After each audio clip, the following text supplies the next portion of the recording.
Have you noticed that the people who drain you the most are often the same ones you bend over backwards to be kind to? Not the obvious enemies. Not the ones who scream at you in public or curse your name. No. These are the ones who smile just enough to keep you guessing, who never give you a clear reason to call them out, but somehow leave you feeling smaller every time you walk away. They don't fight you head on. They don't risk looking like the bad guy. Instead, they fight with precision like surgeons of the soul. A smirk when you fail. A forgetful reply to your messages. A carefully timed silence that leaves you twisting in your own thoughts. They plant seeds of doubt in your mind and water them slowly until you're no longer sure if the problem is them or you. This isn't kindness. It's not misunderstanding. It's psychological warfare. The slow erosion of your confidence through calculated, invisible moves. And the worst part? They make you believe that stepping away would make you the villain. You were raised to be nice, to give people the benefit of the doubt, to be understanding, patient, forgiving. But what if I told you that's exactly the behavior they count on? That your empathy isn't a shield, it's a leash, and they've been pulling for years. Machiavelli, the man who understood power better than anyone, would never tell you to just keep being nice and hope for the best. He'd look you dead in the eye and ask, are you being kind? Or are you allowing yourself to be slowly dismantled piece by piece? In a world where manipulators thrive on predictability, kindness without strategy isn't virtue. It's self-sabotage. And if you want to stop being their target, you have to stop playing their game. How manipulators really operate. Manipulators rarely show up in your life waving a flag that says, I'm here to ruin you. They don't need to. They operate in shadows, moving quietly enough that when you finally realize something's wrong, the damage has already been done. They're not yelling in your face. They're not throwing plates. They're not even openly disrespecting you in ways you could clearly point to. Instead, they use a slow drip method, tiny moments, small comments, calculated silences. Each one on its own seems harmless. Together, they work like drops of water on stone, slowly wearing you down until you can't even remember what solid ground felt like. They distort the truth, not with wild lies, but with subtle edits. A story retold with just enough details shifted to make you look unreliable. A conversation remembered differently, and somehow always in their favor. They smirk when you fail, but make it sound like encouragement. Well, at least you tried. They withhold replies to your messages, not because they're busy, but because they know you'll spend hours replaying what you said, wondering if you did something wrong. They plant doubts like seeds, knowing you'll water them with your own overthinking. This isn't random. It's not carelessness. It's intentional, a form of control that doesn't require confrontation. Confrontation leaves evidence. Manipulation leaves you questioning yourself. That's the brilliance and the cruelty of their method. You can't defend yourself against something you can't fully name. They set up emotional loops you can't seem to break. They act hurt and you soften. They blame you and you apologize. They go silent and you get anxious. They explode and you calm them down. Every step is choreographed and you're dancing without even knowing it. And the more you try to prove your innocence, the deeper you fall into their design. Machiavelli understood this long before modern psychology gave it a label. He wrote about rulers who didn't need brute force to control their people. They only needed to control the perception of reality. Toxic people instinctively understand the same principle. They don't need your loyalty. They need your hesitation. They don't need to win every battle outright. They just need to keep you from realizing the war is already happening. Kindness without boundaries is the easiest battlefield they'll ever walk onto. They know you'll give them the benefit of the doubt. They know you'll explain yourself. They know you'll try to work it out instead of walking away. Every time you do, you give them another page of your playbook. And here's the uncomfortable truth. The longer you engage, the better they get. They learn your triggers, your fears, your need to be understood. They'll test limits in small ways, like seeing how long they can leave your message unanswered before you bring it up. They'll push bigger later, confident you'll bend before you break. By the time you recognize the pattern, they've already built an entire strategy around your behavior. And that's where the danger lies, not in their cruelty, but in their precision. So if you've ever wondered why you keep ending up in the same exhausting patterns with certain people, here's why. They've been studying you, not out of love, not out of friendship, but out of a need to control the emotional terrain you stand on. And as long as you keep playing the game on their terms, you'll keep losing. Because the truth is, they don't just want to win arguments. They want to own your reactions. They want to set the rhythm of your emotions. They want to know that at any given moment, they can pull a string and make you move. That's the kind of power they thrive on, the kind you can't see until you stop dancing to their tune. And the way they keep that control is deceptively simple. They rely on your predictability. Once they know how you'll react, you're no longer a mystery. And once you're no longer a mystery, you're no longer free. The trap of predictability. The most dangerous thing you can be to a manipulator isn't loud. It isn't confrontational. It isn't even aggressive. The most dangerous thing you can be is unpredictable. And that's exactly why they work so hard to make sure you're the opposite. Manipulators survive on patterns. They don't need to guess how you'll react because you've been teaching them for months, maybe years. You reply instantly to their texts, even when you're busy. You feel the urge to clarify when they twist your words. You rush to soothe them when they act hurt or upset. You can't stand being misunderstood, so you explain and explain again until you've given them every card in your deck. Here's what that looks like from their side. They don't see your explanations as kindness. They see them as proof. Proof that they can pull your focus anytime they want. Proof that they can get you on the defensive without even making a direct accusation. Proof that you will respond to the bait, no matter how small. It's like a chess game where one player studies every move you make until your entire strategy is visible to them. At that point, they're not reacting to you. They're dictating the entire game. They know you'll move your pawn when they push their knight. They know you'll guard the same side of the board every time because that's where you feel safest. They don't win by being better players. They win because you keep playing the same opening. And here's the trap. You think you're doing the right thing. You think you're being fair, patient, understanding. You think that if you just make your intentions clear, if you just get them to see your side, they'll stop twisting things. But clarity isn't what they want. Resolution isn't what they want. They want continuation. They want the loop to keep spinning because every spin gives them more data to work with. The more predictable you are, the easier it is to provoke you without looking like the aggressor. They don't need to yell to get a reaction. They just have to withhold something you expect.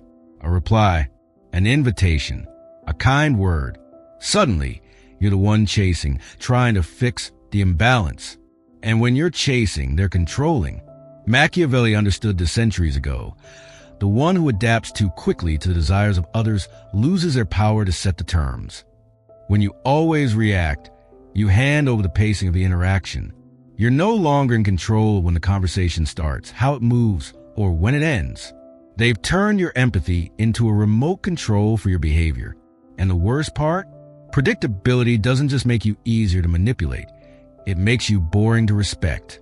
People, even healthy ones, respect boundaries they can't automatically cross. They pay more attention to people who don't immediately respond to every demand. But manipulators? They respect nothing about predictable generosity. They see it as a permanent green light. That's why the first step in breaking free isn't about confrontation. It's about breaking the pattern. The second they can't map your next move, they lose the grip they've had on you. But doing that requires something most people raise to be good, fine, difficult. Withholding the very reactions they've been trained to give. You can't be the person who instantly explains. You can't be the one who rushes to patch the crack in the relationship the moment it appears. You can't let their disappointment or disapproval dictate your pace. Because the second you do, you're back in a loop, and they've already adjusted their tactics to keep you there. Which is exactly why the next shift is so powerful. It's not louder words, longer arguments, or better explanations. It's the opposite. It's silence, not a surrender, but as the most calculated strike you can make. Silence is a weapon. Most people think manipulators fear confrontation, that if you finally snap, raise your voice, or unload all your pent-up frustrations, you'll scare them off. But that's a myth. The truth is, they love it when you blow up. They want the shouting match. They want the emotional outburst. Because every loud word you speak is raw material they can twist, store, and use against you later. Anger is predictable. It's noisy. It's visible. And that means it's easy to manipulate. What they actually fear is something much colder. Something far harder to read. Something they can't get a handle on. Silence. Silence is the move they can't plan for. It doesn't give them the feedback they rely on. It doesn't confirm whether their jab landed, whether you're hurt, whether you're angry, whether you're still under their influence. Silence takes away the thing they crave most, evidence of control. But this isn't the kind of silence that comes from avoidance or fear. This is not the, I don't know what to say, silence. This is strategic silence, chosen, intentional, weaponized. Machiavelli would call it a calculated denial of information. In war, you don't tell your opponent where you're moving your troops. In manipulation, you don't tell your opponent where you're moving your emotions. Boundaries, when enforced silently, are like locked doors without a sign. There's no announcement, no warning, no open window to climb through. You simply stop granting access. And that's where people raised to be agreeable struggle the most. We've been taught that saying no is rude, that distance is cold, that cutting someone off makes you heartless. But ask yourself, who taught you that? Because here's the reality. That belief system is exactly what keeps you exploitable. Silence shifts the dynamic instantly. Suddenly, they can't predict your timing. They can't bait you into the same cycle. They can't be sure if their little dig even registered. And that uncertainty, it drives manipulators insane. They can provoke someone who's angry. They can guilt someone who's sad. But they can't control someone they can't read. The key is to make your silence intentional, not reactive. If you storm out a room, slam a door, or freeze someone out in obvious rage, they still know exactly where you are emotionally. You're still giving them a map. But when you calmly disengage, when you stop reply without fanfare, when you end the conversation without a dramatic exit, they're left with nothing to work with. Strategic silence isn't passive. It's the opposite. It's active control over your output. Every message you don't send, every argument you don't have, every emotional performance you refuse to give, that's you starving the machine they've been running on. You're not depriving them of kindness. You're depriving them of leverage. And here's the secret that makes it so effective. Manipulators are addicts, not to substances, but to your reactions. Your anger, your explanations, your clarifications, that's their high. When you take it away, they go into withdrawal. And in that withdrawal, they make mistakes. They push too hard, too fast. They expose their tactics because they're desperate to get you back into the loop. Which is why silence isn't just about peace. It's about power. It's about sending the quietest possible signal that the old game is over and you're not playing anymore. No warnings, no grand speeches, just a shift in the rules they never agreed to, but have no power to change. And the moment you stop giving them sound, they'll start showing you their full playbook. Every trick, every tactic, every manipulation they've been hiding, which is exactly what you need to see next. The psychological playbook. Once you stop feeding a manipulator, you'll start to see their tactics in high definition. It's like turning up the contrast on a photograph. Suddenly every shadow, every detail, every hidden move comes into focus. They don't just lash out randomly. They follow a pattern, a playbook they've been refining for years, maybe decades. And once you know the plays, you can see the game for what it is. The backhanded compliment is one of their favorites. It's praise with a poisoned edge. Wow, you finally did something right. Delivered with a smile, it sounds almost harmless, but it's designed to plant doubt, to make you wonder how many times you failed before. It's not encouragement. It's control disguised as kindness. Then there's the guilt trip. This one is pure emotional extortion. Guess I'll just suffer alone since you're too busy for me. It's a statement that forces you into the role of the bad guy unless you drop everything and rush to their side. They're not asking for help. They're demanding it through emotional debt collection. The silent treatment is another weapon, but here's the difference. When they use it, it's not for peace. It's for punishment. A day or two of calculated silence to make you question your worth, your place, your importance to them. They want you anxious enough to come crawling back, asking what's wrong so they can decide when and if you're forgiven. Blame shifting is where they turn the tables so fast you forget who started the fire. You confront them about something hurtful they did, and within minutes, you're apologizing. I wouldn't have done that if you hadn't provoked me. Suddenly, you're on trial for a crime they committed. And then there's triangulation, one of the most insidious plays in the book. They bring a third party into your conflict, turning others against you quietly while pretending to stay neutral. Even Sarah thinks you're overreacting. Now, it's not just your word against theirs. It's your word against the crowd. And even if that crowd is just one person, the damage is done. None of this is accidental. It's not bad communication. It's not misunderstanding. It's psychological warfare.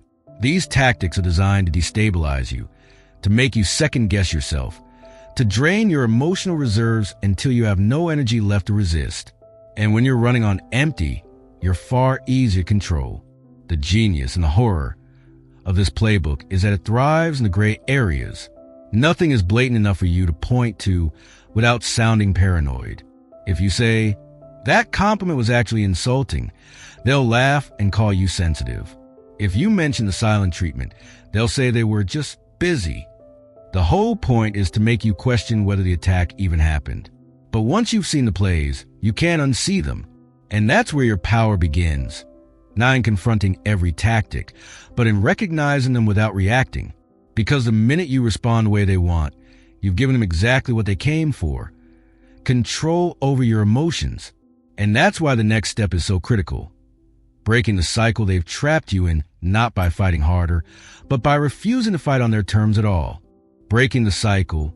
The hardest part about dealing with a manipulator isn't spotting their tactics. Once you've seen them, you can't unsee them. The real challenge is breaking the loop, because the loop is designed to feel impossible to escape. It's bait, reaction, guilt, reset. Over and over until you start believing that's just the way the relationship works. But it isn't. It's a system. And like any system, it can be dismantled if you know where to pull the wires. The first step is to neutralize a game. When they throw bait your way, a backhanded comment, a false accusation, a strategic silence, your natural instinct is to defend yourself, to explain, to prove them wrong. Don't. Replace explanations with neutral, flat responses. That's your opinion. I see. Noted. The goal isn't to win the argument. The goal is to take all the air out of their attempt to provoke you. Drama can't escalate without fuel, and your emotion is the fuel. Step 2 is delay the reaction. Manipulators thrive on immediacy. They want you in the heat of the moment because that's when you're least in control. They send a text that pushes your buttons. Wait, hours, maybe a day. Let the urgency die before you decide if it even deserves a reply. When you control the timing, you control the rhythm of the interaction. Step 3. Exit the conversation without warning, without guilt, without the big emotional exit they can use against you later. If the temperature rises, if you feel that familiar pull toward defending yourself, cut it short. I'm not available for this conversation. Then walk away. No explanations, no follow-up message to soften it later. End it. Here's your warning. When you start doing this, they will escalate, not because you're wrong, but because you're taking away their leverage. Expect harder pushes, deeper jabs, louder accusations. Expect them to suddenly need to talk right now, or to play the victim harder than ever before. This isn't proof that your strategy is failing. It's proof that it's working. The escalation is their last stand. When the old tricks don't work, they throw everything at you to get you back into the loop. That's when you double down. The calmer you stay, the more their tactics unravel in real time. Eventually, they run out of moves because the game only works when both players show up. Breaking the cycle isn't about teaching them a lesson. It's about teaching yourself that you don't owe anyone an emotional performance on demand. It's about recognizing that your silence isn't avoidance. It's a choice. You're not refusing to speak because you're weak. You're refusing to speak because they don't deserve access to your mind anymore. Machiavelli said, "The promise given was a necessity of the past. The word broken is a necessity of the present." You may have promised to yourself, to them, to the relationship that you'd always show up and try to make it work. But that promise doesn't apply when the other person's only goal is to keep you in a state of emotional servitude. This is where people start to mistake your boundaries for cruelty. Let them. It's not cruelty, it's correction. And the people who benefit from your lack of boundaries will never cheer for the moment you enforce them. You're not waiting for their applause. You're reclaiming your peace. And when you hold this line long enough, you unlock the most devastating move in your arsenal. Not anger, not confrontation, but complete withdrawal. The inversion move. The inversion move. Most people think the way to beat a manipulator is to fight harder, to argue better, to gather more proof, to outdebate them until they finally admit they were wrong. That's a fantasy. They will never admit it. Not because they can't see the truth, but because admitting it would mean losing the power they've built over you. And power is their oxygen. They won't give it up willingly, which is why the only winning move is one they never see coming, the inversion move. The inversion move isn't confrontation. It's not about calling them out in public or landing the perfect final word. It's about reversing the entire dynamic of the relationship in one silent, deliberate shift. Instead of being the person who explains, clarifies, apologizes, and chases, you become the person who simply stops engaging.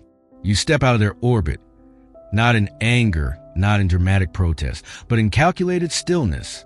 Think of it like a game of tug of war. They've been pulling on the rope for years, expecting you to keep pulling back. The tension is a game. The fight is a connection. But the inversion move? You let go of the rope completely. Suddenly, they're left holding a line that goes slack in their hands. No resistance, no struggle, just emptiness.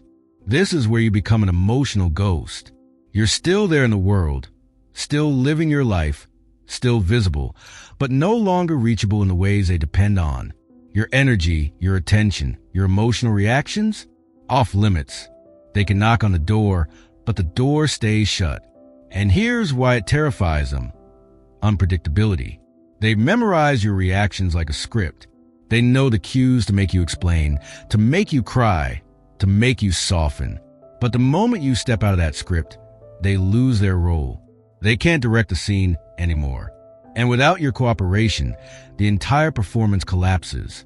When you stop engaging, they don't just lose control, they lose their identity in relation to you. That's why they'll push harder at first. Expect frantic attempts to lure you back in. Sudden affection, false apologies, explosive anger, pity plays, and urgent crises that need your immediate attention. Not because they've changed, but because they're losing their supply. Your job? Stay detached. Let the noise pass. Watch without reacting. Understand that what looks like love or remorse or desperation is just a last-ditch bid for control. They're not coming to heal. They're coming to reset the loop. This is where most people slip. They confuse a manipulator's discomfort with progress. They think, they must care if they're fighting this hard to talk to me. No, they care about control, not connection. And when you give in here, you've told them the game still works, just with a little more effort. The inversion move only works if it's consistent. This isn't a temporary freeze-out to teach them a lesson. It's a permanent shift in how you allow them to interact with you. You're not trying to punish them. You're protecting yourself. You're removing the option for them to re-enter your emotional space without earning it, and manipulators never earn it. Machiavelli would call this denying your opponent the battlefield. You're not losing the war because you're not even showing up to fight it. And that's what breaks them. The realization that they can no longer summon you like a soldier at their command. But to make this shift permanent, you need rules, not suggestions, not guidelines. Laws that you follow without exception. Laws that turn emotional discipline into unshakable power. The 10 laws of emotional power. When you've been manipulated long enough, you start to believe that boundaries are flexible, that your time and energy are negotiable, and that protecting yourself is somehow selfish. That's not an accident. That's programming. To dismantle it, you need more than good intentions. You need laws. Rules so absolute they become second nature. These aren't suggestions. These are the foundations of your peace. And breaking them is not an option. Law 1. Anyone who gets angry when you set a boundary was benefiting from your lack of one. Don't confuse their outrage for evidence you're wrong. It's just proof the boundary was overdue. Law 2. Loyalty without limits is servitude. Love doesn't mean enduring endless disrespect. If someone tests how much pain you'll take, they don't respect you. They're measuring how far they can use you. Law 3. You are not responsible for someone else's healing. Support is optional. Self-repair is mandatory. If they weaponize their wounds to keep you stuck, that's not recovery. That's ransom. Law 4. If you have to argue for your value, you're already in the wrong room. Respect is felt instantly. When you have to negotiate for it, you've already lost it. Law 5. Silence is not weakness. It's controlled communication. You don't waste breath explaining to people committed to misunderstanding you. You smother fire by removing oxygen, not by debating the flames. Law 6. Guilt is the leash manipulators use to keep you tethered. Drop it. You are not a villain for protecting your peace, and anyone who frames you that way was never on your side. Law 7. Closure is not a joint decision. It's yours alone. You don't need them to agree it's over. You don't need them to understand. You need to decide and act. Law 8. Time and access are privileges, not rights. Just because someone had a key to your life once doesn't mean they get to keep it forever. Change the locks. Law 9. Emotional discipline is power. The one who controls the pace, who decides when and if to engage, owns the room. Don't be provoked into playing on someone else's schedule. Law 10. You're no longer the same person they manipulated before. You've seen the pattern. You've named the game. And now you don't react. You respond on your terms without apology. Machiavelli understood this. Power isn't about dominating everyone you meet. It's about becoming unmovable, unreadable, and unshakable when someone tries to pull you into their chaos. These laws do exactly that. They create a foundation so solid that manipulation can't take root. And the best part? Once these rules become habit, you stop having to fight the same battles over and over. People who thrive on chaos can't survive in the climate you built. And when you live by these laws long enough, you create something even more important than victory. You create a completely different ending to your story. 2 endings, 1 choice. Every toxic relationship eventually brings you to a crossroads. One path is the one you've been walking for years. The other is the one you've been avoiding because it feels too final, too cold, too unfamiliar. And here's the truth no one tells you. If you don't choose, the first path will choose you by default. The stagnation ending is deceptively quiet. There's no dramatic explosion, no single breaking point. Just years slipping by. You're still explaining yourself to someone who never listens. Still walking on eggshells to avoid a storm that always comes anyway. Still sacrificing sleep, friendships, and opportunities to keep someone else comfortable. You start shrinking without realizing it, until one day you look in the mirror and can't recognize the person staring back. Not because you've changed into someone stronger, but because you've hollowed out into someone smaller. Fast forward 10 years. You've become the expert at not upsetting them. You've built your life around avoiding their moods. You've mastered the art of swallowing your own needs before they can be seen as an inconvenience. And for what? A relationship that never nourished you. A peace that was never real. Loyalty that was never returned. That's the legacy of the stagnation path. You gave until there was nothing left to give, and no one came to refill you.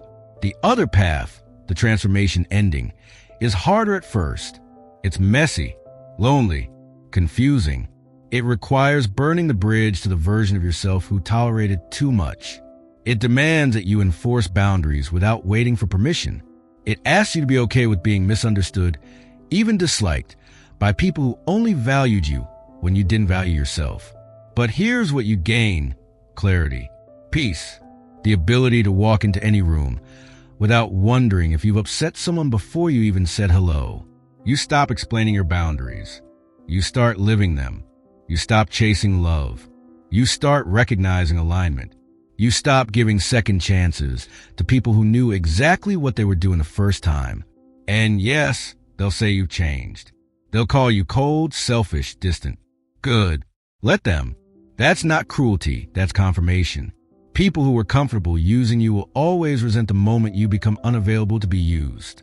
This is where survival turns into power, where silence becomes your default, not because you're afraid to speak, but because you no longer waste words on the wrong audience, where your energy is no longer a public utility, but a guarded resource, where your legacy is not defined by what you endured, but by what you refuse to tolerate.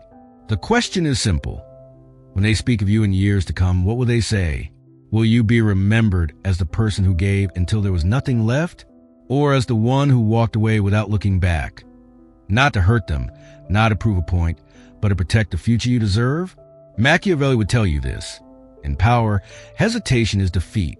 The time you spend debating whether you should leave is time they spend reinforcing their control. Your future is not built on their comfort. It's built on your decisions. So choose. Not tomorrow. Not when they push you too far again. Now. Because the most powerful sentence in your arsenal isn't, "I'm done."